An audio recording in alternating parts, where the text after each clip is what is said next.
patawarin mo. Patawarin mo ako sa lahat ng mga nagawa ko. Ceci, ikaw ang nagtulak sa pag-ibig.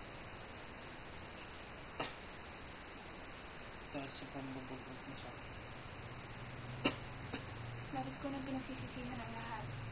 Please, patawarin mo ako. Hindi na ang lahat, Ceci. Mahal na mahal kita.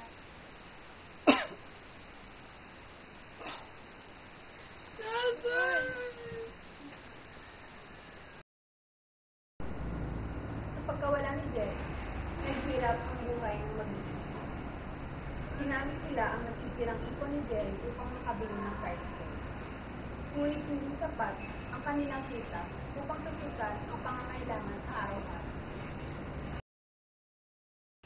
Ate, nag-aalala na ako sa'yo. Hindi mo pa natatagap ang pagkawala ni Kuya Jerry. At yung mga pamangkin ko ay nag-aalala na rin sa'yo. Paano na yung mga anak mo? Wala na sila ng tatay. Kailangan ka nila. Ate. Pasensya na kayo ha. Kayo mag-alala. Hindi na kami mag-iingay.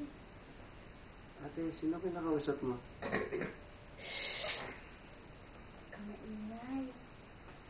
Kausap ko yung mga duwende. Huwag daw tayo dito mag-usap. Nakaka-isturo ba tayo sa kanila? Matutulog na raw sila.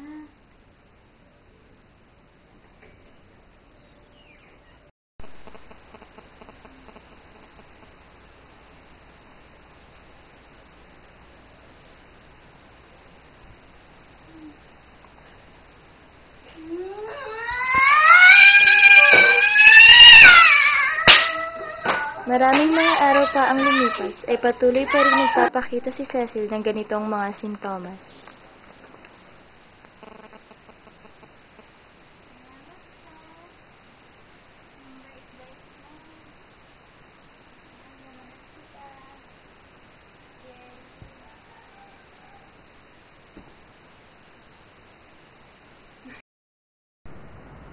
Dahil si Ana ang araw-araw na nagbabantay at nag-aalaga sa kanyang ina, tila hindi rin niya mapigilan ang maapektuhan at mabagabag sa mga nangyayari. Sa paglipas ng mga buwan, tila maging siya ay sumuko na at nawala sa katinuan.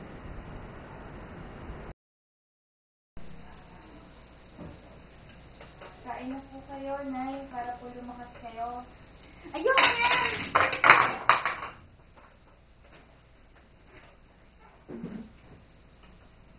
Anak, kumain ka na ha. Ilang araw ka na kasi hindi kumakain eh. Wala na tayong pera pag nagkasakit ka. Wala na rin tayong pera pag na-hospital ka. Kaya kumain ka na ha. Ah, sarap. Yun no. Ba't ka hindi ka nakikinig sa akin? Tinutulungan ko naman kayo eh. Pamilya tayo. Magtulungan tayo. Pakinggan niyo naman ako. Alex? Nahihirapan na ako. Si nanay pa lang, hirap na ako. Ngayon naman si Ana, hindi ko na alam kung matatapos na itong problemang to eh. Alex, alam ko nahihirapan ka na. Pag-aalaga kay Ana, pati kay ate. Pero huwag kang mag-alala, gagaling din sila. Huwag ka na susuko at hindi rin ako susuko. Nandito lang ako para sa'yo. Kakayanin natin to.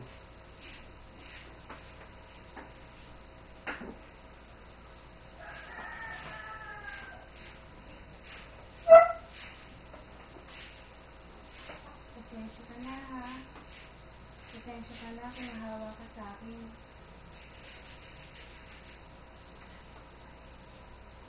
Sa baliw ng ina. Dahil na rin sa pagtsatsaga at pagmamahal nila Mark sa ate Cecil niya at sa pamangkin niya, ay nakatulong ito sa agarang pagganda ng kondisyon ng mag-ina.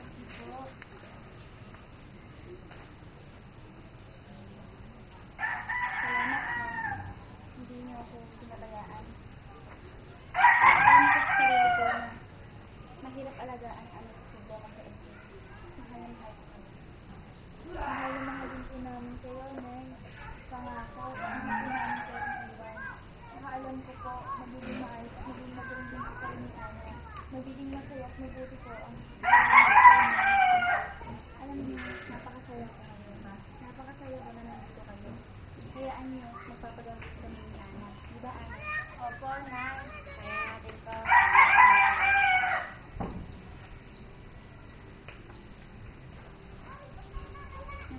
Nagpapasalamat din ako sa'yo dahil hindi mo ako iniwan simula nang maliit pa lang tayo. Napakabuti mo. Napakaswerte ko at nagkaroon ako ng kapatid na katulad mo. Kapatid kita, pamilya lang tayo. Hindi kita pababayaan kailanman. Tandaan mo yan.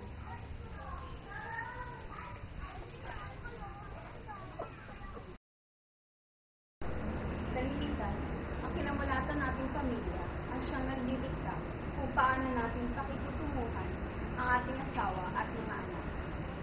Ngunit, kung naging mapait ang ating mga naging karanasan, lagi nating tatandaan na huwag nating hayaang makaapekto ito sa buhay natin sa kasalukuyan. Hanggat may pagkakataon na matuto tayong itama ang ating mga pagkakamali upang masigurong maayos at masaya ang ating buhay. Ako po, si Charles Santos.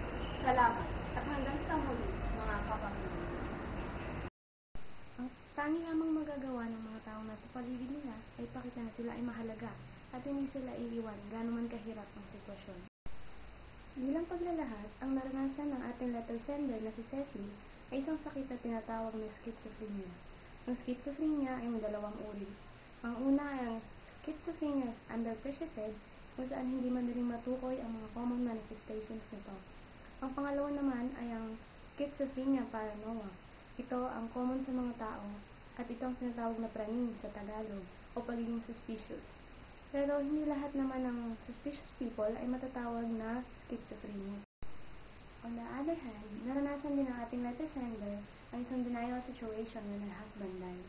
Bukod sa hindi niya matanggap na wala na ito, sinisisi niya rin ang kanyang sarili sa pagkawala nito, which definitely put herself into depression. Base sa istorya ay nakita rin natin kung paano naapektuhan si Ana sa sitwasyon ng kanyang ina.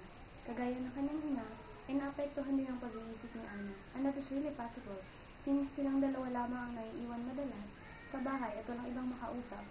In addition, masyado pang bata si Ana para mag-alaga ng isang taong may suliranin sa pag-iisip. Malinaw rin natin nakita kung paano tratuhin ni Cecil ang kanyang asawa. Malaki ang kinalaman nito sa pagtrato ng kanilang ama sa kanila habang sila ay lumalaki. Sa madaling sabi ay ginagawa ni Cecil sa kanyang asawa ang kung ano man ang naranasan nila sa mga kamay ng kanyang ama. Ang tangi lamang magagawa ng mga taong nasa paligid nila ay ipakita na sila ay mahalaga at hindi sila iiwan kahit anuman or gaano man kahirap ang sitwasyon.